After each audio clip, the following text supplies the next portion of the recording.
আমি এখন মহামান্য রাষ্ট্রপতির ভাষণের উপর আলোচনায় অংশগ্রহণ করার জন্য আহ্বান জানাচ্ছি।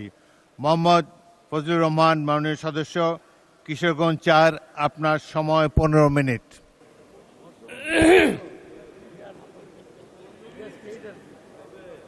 মাননীয় স্পিকার, আপনাকে অসংখ্য ধন্যবাদ।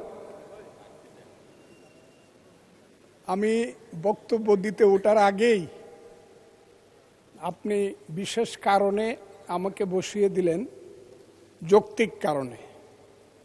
কিন্তু এরপরেই হাউস যা হলো, এখন আমার বক্তব্য কি হবে আমি বুঝতে পারছি না, কারণ আমার মনটা খুব ভালো নেই। মাননীয় স্পিকার, আমার গলাটাও ভালো না, কারণ গতকাল সারা রাত আমি ঘুমাতে পারিনি।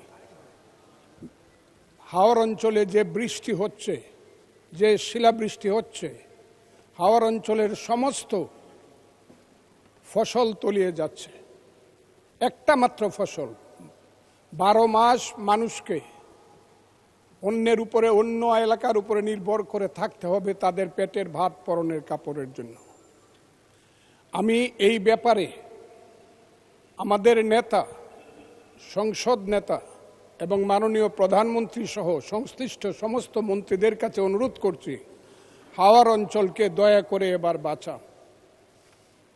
এবং প্রথমেই আমি প্রস্তাব করে নিলাম, হাওর অঞ্চলকে সঠিকভাবে বাঁচাতে হলে 35টি জেলা নিয়ে একটি হাওর মন্ত্রণালয় করতে হবে। এবং এই দাবি করে আমি আমার মহামান্য রাষ্ট্রপতির ভাষণের উপরে বক্তব্য শুরু করছি। আমি প্রথমেই শ্রদ্ধা জানাই মহান নেতা, মুক্তিযুদ্ধের ঘোষণাদানকারী, তৎকালীন মেজর, পরবর্তী সময়ের রাষ্ট্রপতি শহীদ প্রেসিডেন্ট জিয়াউর রহমানের প্রতি, আমি শ্রদ্ধা জানাই মহান নেত্রী, দেশনেত্রী বেগম খালেদা জিয়ার প্রতি, যার আহ্বানে এবং যার কারণে আমি আজকে বিএনপি করি। তিনি আজকে নাই, আমি তার আত্মার মাগফিরাত কামনা করি। আমি বক্তব্যের আগেই আমাদের নেতা প্রধানমন্ত্রী জনাব তারেক রহমান, তাকে উদ্দেশ্য করেই বলবো, মর্নিং শোজ দ্য ডে। সকালবেলায় দেখা যায় বিকালটা কেমন যাবে। আমাদের প্রধানমন্ত্রী এই দেশের জন্য, এই দেশের উন্নয়নের জন্য প্রথম থেকেই যে যে কর্মসূচি নিয়ে কাজ করছেন, কালকেও যশোর থেকে উলসি খাল খনন করে তিনি এসেছেন। আমার বিশ্বাস এই দেশের মানুষের দুর্ভাগ্য দূর করে বাংলার পূর্বাকাশে নতুন সূর্য উঠবে বলে আমি বিশ্বাস করি। মাননীয় স্পিকার, রাষ্ট্রপতি ভাষণের উপরে আমার মিক্সড ধারণা আছে। আমার প্রথমেই বলতে হবে, সেই সত্য যা রচিবে তুমি, যা ঘটে তা সত্য নয়, কবি তব মনোভূমির রামের জন্মস্থান, অযোধ্যার চেয়েও সত্য যেন, বাল্মীকির কবিতা। কারণ হলো, মাননীয় রাষ্ট্রপতি যা যা বলেছেন, আমি প্রথমেই বলি 2, 3 এবং 4 নম্বর প্যারা। 2 নম্বর প্যারায় মুক্তিযুদ্ধকে উনি যেভাবে বলেছেন সঠিক বলেছেন, কিন্তু আরও বিস্তারিত হলে আমাদের প্রধানমন্ত্রী যেমন বলেন যে মুক্তিযুদ্ধকে মহিয়ান করতে হবে, মুক্তিযুদ্ধ আরও মহিমান্বিত হতো আরেকটু ইলাবোরেট করে লেখলে। কারণ মুক্তিযুদ্ধের ইতিহাস মহাসমুদ্রের চেয়েও গভীর ইতিহাস। আমি আজকে আপনার কাছে বলবো 3-4 প্যারায় মুক্তিযোদ্ধাকে যেভাবে 5ই আগস্টের সঙ্গে যোদ্ধাদের সঙ্গে তুলনা করা হয়েছে, 5ই আগস্টের যোদ্ধাদেরকে আমি ছোট করে দেখি না। তাদের যারা শহীদ হয়েছে আমি তাদের প্রতি শ্রদ্ধা নিবেদন করি এবং তাদের আত্মার মাগফিরাত কামনা করি। শহীদ আমি ছিলাম 5ই আগস্টে, তার আগে 10 বছর যাবত, যেদিন থেকে আমি বলা শুরু করেছিলাম আওয়ামী লীগ একটি অভিশপ্ত রাজনৈতিক দল, সেই দিন থেকে 10টি বছর নিরন্তর আমি যুদ্ধ করেছি।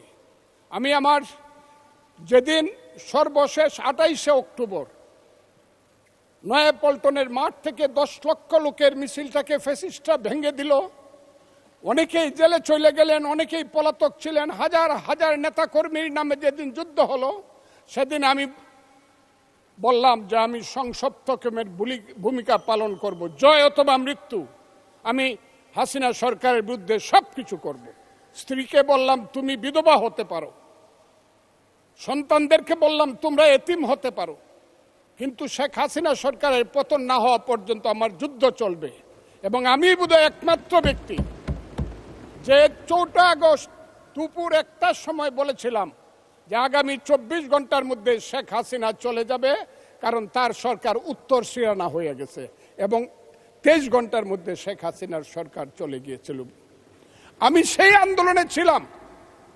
বলতে পারেন মিছিলে ছিলেন না, আমি মিছিলে ছিলাম না আপনাদের মতো, কারণ আমার বয়স 23 বছর ছিল, তখন আমি এরশাদ বিরোধী মিছিলের প্রধান নেতা ছিলাম আমি। কিন্তু এখন আমার বয়স 78 বছর। আমার ছেলে ব্যারিস্টার 5 বছর আগে, আমার ছেলে ইঞ্জিনিয়ার 10 বছর আগে। তারা 5 দিন পর্যন্ত বাসায় আসেনি, তারা মিছিলে গিয়েছিল, তারা কেউ বাসায় আসেনি। কাছেই আগস্ট মাসকে আমিও খুব ছোট করে দেখি না, তবে কোনো কারণে আগস্ট কোনো বিপ্লব নয়, আগস্ট হলো গণ অভ্যুত্থান।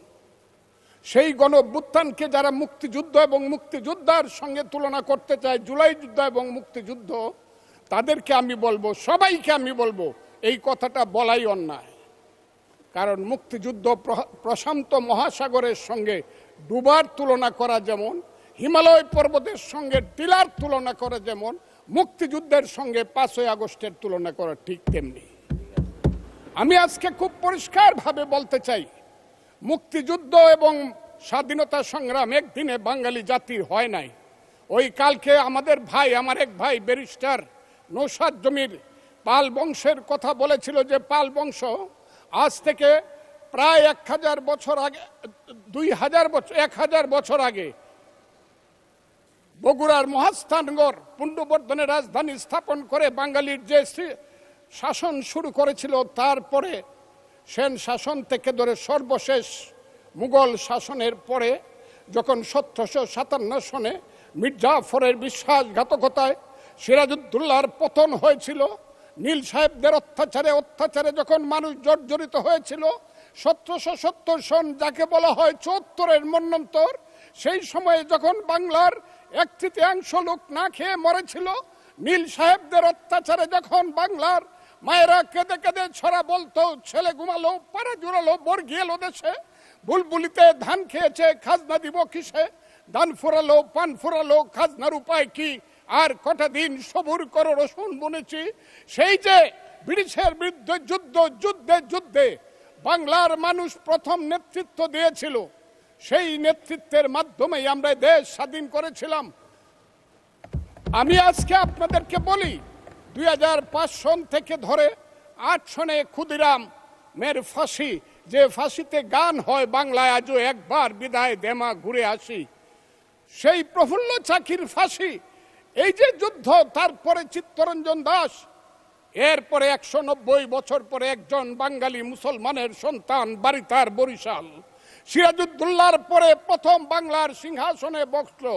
ওই দিন দেখলাম 2 জন মন্ত্রী সাহেব বললেন উনি মুখ্যমন্ত্রী। নো, 1937 সনে যখন শেরে বাংলার সিংহাসনে বসেছিলেন, তখন উনি প্রধানমন্ত্রী ছিলেন। সেই শেরে বাংলা ফজলুল হক, হুসেন শহীদ সোহরাওয়ার্দী, দেশ থেকে দেশান্তরে গিয়ে সুভাষ বোস, মৌলানা আব্দুল হামিদ খান ভাসানী, বঙ্গবন্ধু শেখ মুজিবুরেরা বাংলাদেশের স্বাধীনতা সংগ্রামের ভিত্তি স্থাপন করেছিল। সেই ভিত্তির উপরে দাঁড়িয়েই 1971 সনে আমাদের নেতা সেই শহীদ জিয়াউর রহমান বলেছিলেন প্রথম নিজের নামে, I Shahid Zia, I major Zia do hereby declare the independence of Bangladesh, প্রথম নিজের নামে, পরে বঙ্গবন্ধুর নামে। আমি আজকে আপনাদের কাছে বলতে চাই, মুক্তিযুদ্ধ এত সহজ জিনিস না। আপনি যে এখানে বসে আছেন, আপনি যে সালুটি করে যুদ্ধ করেছিলেন 4 দিন, কত লোক মারা গিয়েছে, কত সন্তান শহীদ হয়েছে, একটা বন্দুকের আওয়াজ, একটা কামানের আওয়াজ সিলেটে হয়েছে, আর আমি ময়মনসিংহে বসে সেই আওয়াজটি শুনেছি। আখাউড়াতে সেই নদীতে যে যুদ্ধ হয়েছে, যে যুদ্ধে নেতৃত্ব দিয়েছে খালেদ মুশাররফ, হায়দারেরা, সেই শব্দ আমার বাড়ি থেকে 100 কিলোমিটার দূরে, সেই শব্দ আমি শুনেছি। ওই যে ধানোয়া কামালপুরে কর্নেল তাহেররা যুদ্ধ করেছে, সেই যুদ্ধের সংবাদ শব্দ আমি কিশোরগঞ্জ থেকে শুনেছি। 11টা সেক্টর ছিল, 1 নম্বর সেক্টর কমান্ডার জিয়াউর রহমান, 2 নম্বর খালেদ মোশাররফ। জিয়াউর রহমান যখন ব্রিগেড কমান্ডার হলেন তখন কমান্ডার হলেন সেইখানে ওই ফেনীর যুদ্ধ, জাফর ইমামদের আজকে যাই করুক তারা, বিলুনিয়ার যুদ্ধ তো আমরা বলবো না। 2 নম্বর সেক্টর কমান্ডার খালেদ মোশাররফ হায়দার, 3 নম্বর সেক্টর কমান্ডার শফিউল্লাহ, 4 নম্বর সিআর দত্ত, 5 নম্বর মীর শৌকত আলী, 6 নম্বর MK বাশার, 7 নম্বর কাজী নুরুজ্জামান, 8 নম্বর MA মঞ্জুর, 9 নম্বর MA জলিল এবং সর্বশেষ 11 নম্বর হইল কর্নেল তাহের, যার পা চলে গিয়েছিল। সেই যুদ্ধ, যে যুদ্ধে সারা পৃথিবী জড়িত ছিল, যে যুদ্ধে ইন্ডিয়া 3রা ডিসেম্বর 1971 সনে আমাদেরকে সহযোগী করার জন্য অংশগ্রহণ করেছিল এবং তার হাজার হাজার সৈন্য এই মাটিতে রক্ত দিয়ে গেছে, এবং যে ইন্ডিয়া আমাদের দেশের স্বাধীনতার জন্য বঙ্গোপসাগরে যে 7ম নৌবহর এসেছিল আমেরিকার, বিশ্বযুদ্ধের রিস্ক নিয়েছিল আমাদের জন্য, সোভিয়েত ইউনিয়নের বদল তিনটা ভেটু দিয়েছিল, তা না হলে আমাদের দেশ স্বাধীন হতো কিনা সন্দেহ ছিল। সেই মুক্তিযুদ্ধের সঙ্গে যখন 1 মাসের গণ আন্দোলনকে তুলনা করা হয় তখন মুক্তিযুদ্ধকে ছোট করা হয়। আমি মনে মনে ভাবি হয়তোবা আমি মরে গেলেই ভালো হতো। আমি আজকে আপনাদের কাছে প্রশ্ন রাখতে চাই, 5ই আগস্টের পরে কি হলো? আমাকে একটু 5ই আগস্টের পরে কি হলো আপনারা জানেন। এইখানে ইউনূস সরকার ছিল, আমি শিল্পকলার সামনে থাকি, একটা গান হইতে পারে নাই, একটা নাটক হইতে পারে নাই, একটা লালনের গীতি হইতে পারে নাই, একটা বাউল গান হইতে পারে নাই। সব কিছু কালো শক্তি ধ্বংস করে দিয়েছিল। তারা বলেছিল কোন মুক্তিযুদ্ধ হয় নাই, 47-এর যুদ্ধ হয়েছে, আর 24-এর যুদ্ধ হয়েছে, আর 71-এ গন্ডগোল হয়েছে। সেই দিন মুক্তিযোদ্ধা হিসাবে আমি বলেছিলাম, আমি বলতে পারবো কিনা কথাটা আপনি, এই আলবদর রাজাকারের বাচ্চারা, এখনো কিন্তু ফজলুর রহমানদের মতো মুক্তিযোদ্ধারা জীবিত আছে। এই দেশে মুক্তিযুদ্ধ হয়েছে, মুক্তিযুদ্ধ সত্য, 30 লক্ষ লোক জীবন দিয়েছে, এটাও সত্য। এই যুদ্ধের মধ্য দিয়ে আমরা সেদিন তাদের সঙ্গে যুদ্ধ করেছি। আমার বাড়ির সামনে মব হয়েছে আমাকে হত্যা করার জন্য। সেদিন আমি আজকের পুলিশকে ধন্যবাদ দিব, আজকের মিলিটারিকে ধন্যবাদ দিব। 10 মিনিটের মধ্যে আমার বাড়ির সামনে তারা গিয়ে উপস্থিত হয়েছে আমাকে বাঁচানোর জন্য। অনেক চক্রান্তের মধ্য দিয়ে ইলেকশন হয়েছে। সেই ইলেকশনে তারা কি করেছে, আজকে যারা আমার ডান দিকে বসে আছে তারা কি করেছে, একদিন তো আমরা ভাই ছিলাম নাকি? তারা যা করেছে সেটা কল্পনা করার মতো না। যত চক্রান্ত করেছে, সেই চক্রান্তের ভিতর দিয়ে যখন তারা প্রচার করতে শুরু করলো তারা বাংলায় 2/3 মেজরিটি পেয়ে তারা পাস করবে, আমি হতবাগা ফজলুর রহমান বলেছিলাম জামাত জোট যদি মেজরিটি পায় তাহলে আমি বিষ খাবো। এই কথাটা আমি বলেছিলাম, আমি বিষ খাবো। হ্যাঁ, কথাটা সত্য, আমি বলে যাচ্ছি।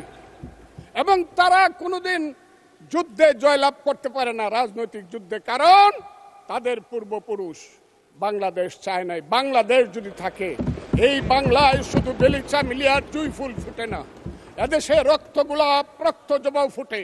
এদেশের জঙ্গলে শুধু কোকিল ডাকে না, এদেশের জঙ্গলে রয়্যাল বেঙ্গল টাইগারও থাকে। যতদিন রয়্যাল বেঙ্গল টাইগার থাকবে, মুক্তিযোদ্ধা জিতবে, রাজাকার কোনোদিন এদেশে জয় লাভ করতে পারবে না। আমি চ্যালেঞ্জ করে বলে গেলাম। আমি আজকে আপনাদের সামনে আরো কিছু বলতাম, কিন্তু আমি টাইমটা দেখতেছি, আরেকটা কথা বলতে চাই।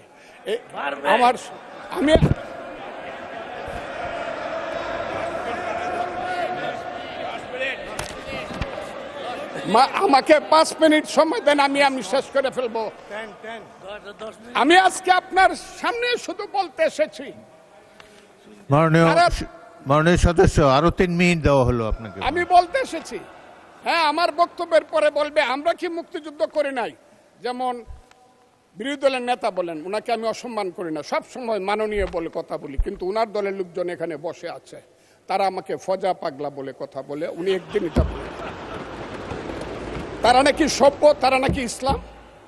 এবং উনি যে বলতেছে, ওই দিন বললো যে আমার দাড়ি পাকা, আমার চোখের সমস্ত পাকা। উনি আমার চেয়ে 10 বছরের ছোট। আমার বয়স 78 বছর।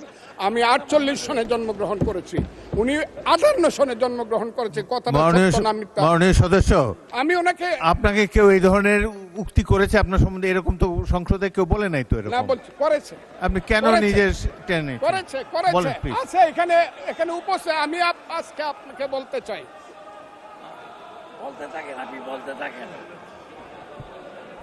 আচ্ছা, আমি যে কথাটা বলতে চেয়েছিলাম, বিরোধী দলের নেতা বলেছেন উনি মুক্তিযোদ্ধা পরিবারের লোক এবং উনি শহীদ পরিবারের লোক এবং উনি জামাতে ইসলাম করেন।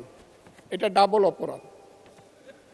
মুক্তিযোদ্ধা পরিবারের লোক কেউ জামাত করতে পারে না। আর শহীদ পরিবারের লোক, শহীদ মাননীয় সদস্যবৃন্দ, ওনাকে বলতে দেন।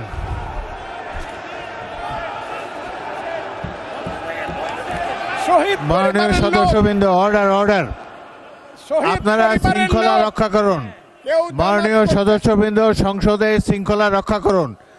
মাননীয় সদস্য ফজলুর রহমান, আপনি শেষ করুন, কষ্ট পাইতেছেন, বক্তব্য শেষ করুন। আমি আবারও বলে রাখলাম, শহীদ পরিবারের লোক তো জামাত করতেই পারে না, আর জামাত করলে ডাবল অপরাধ করতেছে। 2, তাহলে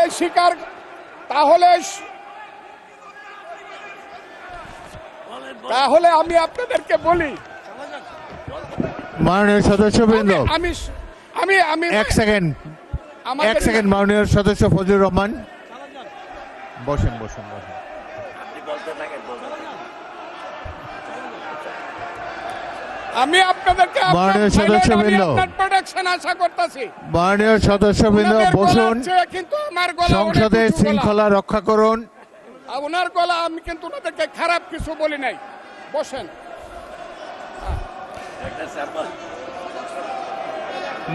মাননীয় সদস্য ফজলুর রহমান, আপনি একটু অপেক্ষা করুন। আপনি বলতে থাকেন না। মাননীয় সদস্যবৃন্দ, আমি Kazi Nazrul Islam, please sit down. আমি বলছি, প্লিজ সিট ডাউন। এই যে দেখেন, তারা বসেন।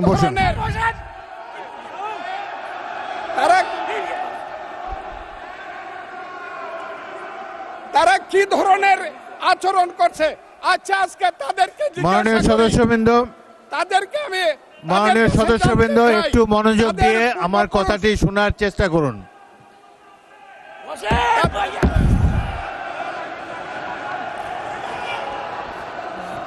মাননীয় সদস্যবৃন্দ, কাজী নজরুল ইসলাম, বসুন। আমি আজকে বসুন। এই স্পিকারের কথা শোনার চেষ্টা করুন। মাননীয় সদস্যবৃন্দ, একটা কথা আপনারা মনোযোগ দিয়ে শুনেন। সংসদে প্রত্যেক সদস্যের, ফজলুর রহমান একটু ওয়েট করেন। মাননীয় সদস্য ফজলুর রহমান ওয়েট করেন। Hold on for a second, একটু অপেক্ষা করুন। আমাদের নেতা জিয়াউর রহমানকে পাইলো এরা হত্যা করত 16 ডিসেম্বরের আগে। মাননীয় সদস্য ফজলুর রহমান অপেক্ষা করুন। আমার শেষ, আমাকে হোল্ড অন ফর 2 মিনিটস। দেখেন, ডিস্টার্ব আমি আর তাদেরকে বল। মাননীয় সদস্যবৃন্দ, এটি বাংলাদেশের জাতীয় সংসদ। এখানে প্রত্যেকেই নির্বাচিত হয়ে এসেছেন। প্রত্যেকেরই এখানে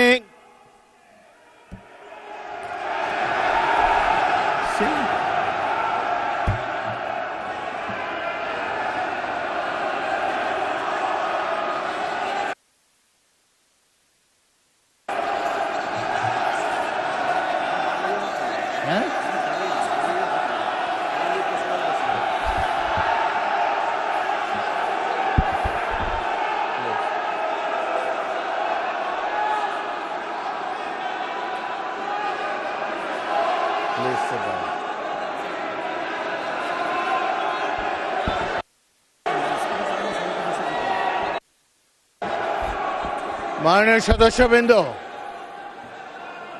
দয়া করে বসুন।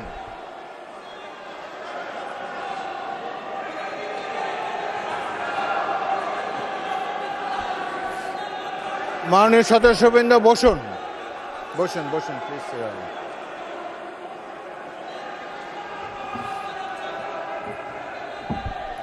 বসুন মাননীয় সদস্যবৃন্দ, বসুন বসুন বসুন।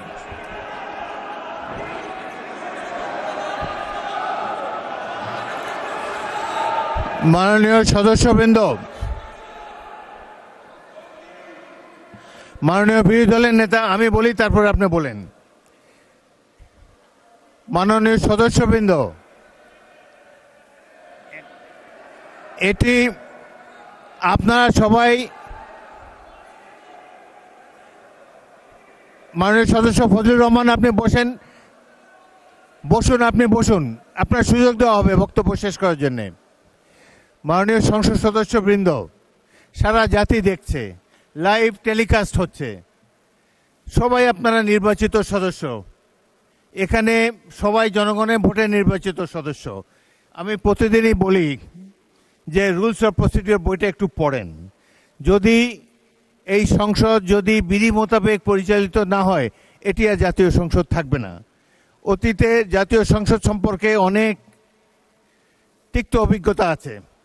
প্রথমে নজমুল হুদা তৎকালীন মাননীয় সদস্য একটা বক্তব্য করলেন, সদস্যরা ওয়াকআউট করে চলে গেলেন, আমরা ভাবলাম যে আধা ঘন্টা পরে ফিরে আসবে। ওই বয়কট 2 বছর চলেছে। সুতরাং সামান্য কারণে উত্তেজনা সৃষ্টি করা ঠিক নয়। প্রত্যেকেরই বাক স্বাধীনতা আছে। প্রত্যেক সদস্য এখন ইভেন 370 বিধিতে দলীয় হুইপ নেগলেক্ট করে, উপেক্ষা করেও ব্যক্তিগত মতামত এখন সবাই দিতে পারেন। এখানে প্রত্যেকেরই বাক স্বাধীনতা আছে। যদি কোনো সদস্য, সরকার দলের সদস্য আর বিরোধী দলের সদস্যের মত এক হবে, এমন তো হতে পারে না। এই জন্যই একটি সরকারি দল, একটি বিরোধী দল এখানে আছে, জনগণই এভাবে নির্ধারিত করে দিয়েছে। যদি সরকারি দলের কোনো সদস্য তার বক্তব্যে আপনাদের আপত্তি থাকে, আপনারা এরপরে তো plenty of time is there, আপনারা তার বিরুদ্ধে তিনি যা বলেছেন সেই যুক্তি খণ্ডন করুন। তিনি ভুল বললে তাকে পাল্টা অভিযোগ করেন তার বিরুদ্ধে। কথা বলার সময় তো সুযোগ আছে, কিন্তু এই যে শিশুরাও লজ্জা পাবে এই ধরনের, যদি বয়স্ক শ্বশ্রুমণ্ডিত ব্যক্তি, বয়স্ক যারা অলরেডি দাদা হয়ে গিয়েছেন, তাদের নাতিরাও হয়তো এখানে গ্যালারিতে বসে দেখছে, তারা কি ভাববে এটা সম্পর্কে। আরেকটি জিনিস হলো, সংসদের স্পিকার যখন দাঁড়ায় তখন এটি অবশ্য কর্তব্য সবাই এখানে বসে পড়বেন। যদি আমাকে তো আপনারাই তো আমাকে স্পিকার বানিয়েছেন, আমি এই সংসদের কাস্টোডিয়ান, অভিভাবক। যদি চেয়ারের প্রতি এই সম্মান আপনাদের না থাকে, তাহলে জাতীয় সংসদের প্রতি মানুষের কোনো রেসপেক্ট থাকবে না আগামী দিনে। আপনারা বলতে পারেন freedom of speech is there, Fazlur Rahman সাহেব যা বলেছেন এরপরেই আপনাদের একজনকে টাইম দেব, প্রয়োজন হলে টাইম বাড়িয়ে দেব, তার যুক্তি খণ্ডন করুন। তিনি যদি অসংসদীয় কোনো কথা বলে থাকেন, সেটা আমরা পরীক্ষা করে স্পঞ্জ করে দেব, কিন্তু বক্তব্যের সময় তাকে ডিস্টার্ব করবে না। জনাব সদস্য ফজলুর রহমান, আপনি 3 মিনিটে আপনার বক্তব্য শেষ করেন, তারপর আমি বিরোধী দলের নেতার বক্তব্য শুনবো। আপনি শেষ করেন। 3 মিনিটস ফর ইউ।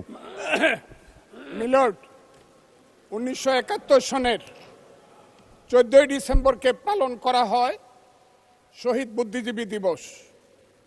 সেই মুনির চৌধুরী, আব্দুল আলিম চৌধুরী, শহীদুল্লাহ কায়সার থেকে ধরে শত শত বুদ্ধিজীবীকে যারা হত্যা করেছিল, তাদেরকে বলা হয় আলবদর। এবং সেই আলবদর বাহিনী কার ছিল আপনারা জানেন। আমি খুব দুর্ভাগ্য, প্রথম দিন কিন্তু মাননীয় স্পিকার আপনি জানেন এইখানে কোনো বাতি ছিল না, আমি কিছু শুনতে পারি নাই। এই হাউজে প্রস্তাব হয়েছে তাদের ব্যাপারও শোক প্রস্তাব হয়েছে। আমি একা হইলেও এটা প্রতিবাদ করতাম, কিন্তু যেহেতু আমার দল এটা করছে আমি চুপ করেছিলাম। আমার কথাটা খুব ক্লিয়ার। কিন্তু এই সংসদ সম্পর্কে আজকে না হলেও কালকে না হলেও পরশু, না হলে ইতিহাসে ভুল বার্তা যাবে যদি আমরা যুদ্ধ অপরাধের ব্যাপারে আমরা শোক প্রস্তাব নেই। আমার আরেকটা কথা মিলন, পুলিশের ব্যাপারে যে ইনডেমনিটি দেওয়া হয়েছে, সেই পুলিশ 5ই আগস্ট পর্যন্ত একরকম, কিন্তু 5ই আগস্টের পরে, যেমন আমি মুক্তিযোদ্ধা কমান্ডার ছিলাম, আপনি বীর বিক্রম ছিলেন, 16ই ডিসেম্বরের পরে শত শত রাজাকার আমার কাছে আত্মসমর্পণ করছে। আমি কাউকে হত্যা করি নাই, সবাইকে জেলে পাঠিয়ে দিয়েছি, তার বিচার হোক। আমার কথা হলো 5ই আগস্ট 2024 সনের পরে এই যে এত থানা লুট হয়েছে, এত পুলিশকে হত্যা করা হয়েছে, তারা তো তখন যুদ্ধ করে নাই, তারা তো নিরপরাধ। এত এত অস্ত্র গেল কোথায়? স্বরাষ্ট্রমন্ত্রী নিশ্চয়ই আমার নেতা, উনিও শুনছেন আমি কথাগুলো বলছি। 5ই আগস্টের পরে যে ঘটনাগুলো হয়েছে সেগুলো তো কোনো আইনে ইন্ডেমনিটি পাওয়ার কথা না। যদি 5ই আগস্টের পরে কোনো পুলিশ হত্যা হয়ে থাকে, থানা লুট হয়ে থাকে, অস্ত্র নিয়ে থাকে, সেটার জন্য তদন্ত হওয়া উচিত, দোষীদের বিচার হওয়া উচিত। আর 5ই আগস্টের আগে পুলিশ যা করেছে, তারা রাষ্ট্রীয় বাহিনী, তারা যদি অন্যায় করে থাকে, মরে গেছে, বিচার হোক। কিন্তু আমি মনে করি তারাও এই দেশের নাগরিক। পুলিশেরও মা বাবা আছে, তাদেরও সন্তান আছে, তাদের সন্তানও এতিম হয়েছে। রাষ্ট্র তাদের কাছে গিয়ে বলা উচিত, তোমার সন্তান যেভাবেই নিহত হয়ে থাক, আমরা তোমাদেরকে দেখব। আমার পুলিশের এই আইনটার ব্যাপারে হলো আমার এই কথা। আমি আজকে এই হাউজে দাঁড়িয়ে সর্বশেষ কথাটি বলবো। সর্বশেষ কথাটি হলো, আমার মাননীয় প্রধানমন্ত্রী, আমি যাকে ভীষণ শ্রদ্ধা করি, দেশকে উনি চালাতে পারবে না আমি জানি। দিনের পর দিন, মাসের পর মাস, যতই বাহিরে বাহিরে চক্রান্ত হোক, ভিতরে কিন্তু যতই ভালো মানুষ দেখাক, যতই এখানে বিএনপির বিরুদ্ধে দাঁড়াবার চেষ্টা করুক, এটা হবে না। কিন্তু আমার নেতা, সংসদ নেতা কিন্তু 222 জনের সমান সমান ভাগ দেয়া কমিটি করেছে। আমি আমার নেতাকে বলবো, শেষ করেন মাননীয় সদস্য, শেষ করেন। তার মা কিন্তু একসাথে দুধ খাইছে, কিন্তু সিরাজউদ্দৌলা আর মোহাম্মদী বেগ কিন্তু এক না। মোহাম্মদী বেগ কিন্তু সিরাজউদ্দৌলাকে হত্যা করেছিল।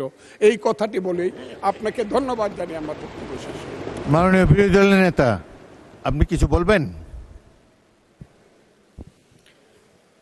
মাননীয় স্পিকার, আপনাকে ধন্যবাদ। আমি শ্রদ্ধা রেখেই বলতে চাই, মাননীয় সংসদ সদস্য বয়সে আমার বড়, তিনি মুক্তিযুদ্ধে তার অবদান সব কিছুই বলেছেন, কিন্তু নিজের অবদান বলতে গিয়ে আরেকজনের অবদানের উপরে হাতুড়ি পিটানোর অধিকার কাউকে দেওয়া হয়নি। তিনি পার্সোনালি আমাকে হার্ট করেছেন। তিনি বলেছেন যে আমি বলে থাকি আমি শহীদ মুক্তিযোদ্ধা পরিবারের সদস্য,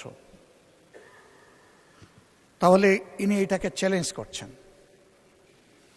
2 নম্বর, উনি বলেছেন কোনো মুক্তিযোদ্ধা কিংবা শহীদ মুক্তিযোদ্ধা পরিবারের কেউ জামাত ইসলামী করতে পারে না। তাহলে উনাকে জিজ্ঞেস করে করা লাগবে? এটি আমার নাগরিক অধিকার। আমি কোন দল করব, কোন আদর্শ আমি অনুসরণ করব, এর উপর হস্তক্ষেপ করার ন্যূনতম কোনো অধিকার রাষ্ট্র কিংবা সংবিধান কাউকে দেয়নি। আমি এটার তীব্র নিন্দা জানাই। আমার আইডেন্টিটি নিয়ে প্রশ্ন গুরুতর।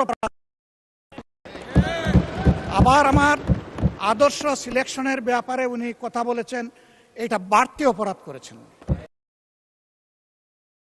মাননীয় স্পিকার, তার এই অসংসদীয় অংশটা এখান থেকে যেন এক্সপান্স করা হয়। শেষে গিয়ে উনি, আমরা কুলা মনে এই সংসদকে ফাংশনিং করার জন্যে বর্তমান জ্বালানি অব্যবস্থাপনা সংকট যেটাই বলি, সেইটার ক্ষেত্রে আমরা এগিয়ে এসেছিলাম। কুলা মনে কথা বলেছি, নোটিশ নিয়ে আলোচনা হয়েছে, এবং পরের দিন এসে মাননীয় প্রধানমন্ত্রী একটা প্রস্তাব দিয়েছেন, আমরা সাথে সাথে এটা গ্রহণ করেছি। তিনি এইটাকে শেষ পর্যন্ত কনক্লুশন টানলেন কি দিয়ে? হ্যাঁ, যার মগজ যেরকম তার কনক্লুশন হবে সেই।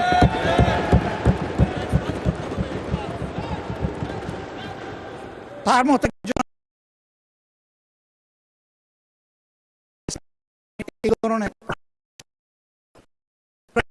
প্রথম দিনই বলেছি ভালো কিছু, কাউকে হিট করা, গালি দেওয়া, এর মাধ্যমে বড় কিছু অর্জন করা যাবে না।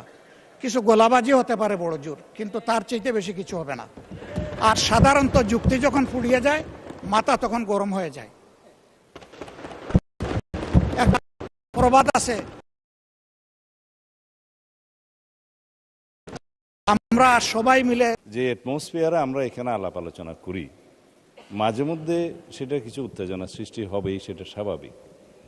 আমাদের মাননীয় সংসদ সদস্য অত্যন্ত বয়স্ক এবং ইতিহাসে সমৃদ্ধ, কিন্তু আমরা এখন ভূগোলে আছি। আমরা বেশি ইতিহাস চর্চা করতে গেলে মাঝে মধ্যে কিছু ব্যত্যয় হবে মাননীয় স্পিকার। আপনি স্বাধীনতা যুদ্ধের একজন বটবৃক্ষ, তিনিও একজন মুক্তিযোদ্ধা। আমার মাঝে মধ্যে শুনতে ভালো লাগে যখন মাননীয় বিরোধী দলীয় নেতা বলেন যে তিনি শহীদ পরিবারের সন্তান। আমরা এটাকে ধারণ করি। কয়েকজন মুক্তিযোদ্ধা, বীর মুক্তিযোদ্ধা বিরোধী দলে আছে। আপনি নিজেই স্বীকৃতি দিয়েছেন কয়েকজন মুক্তিযোদ্ধা আছে।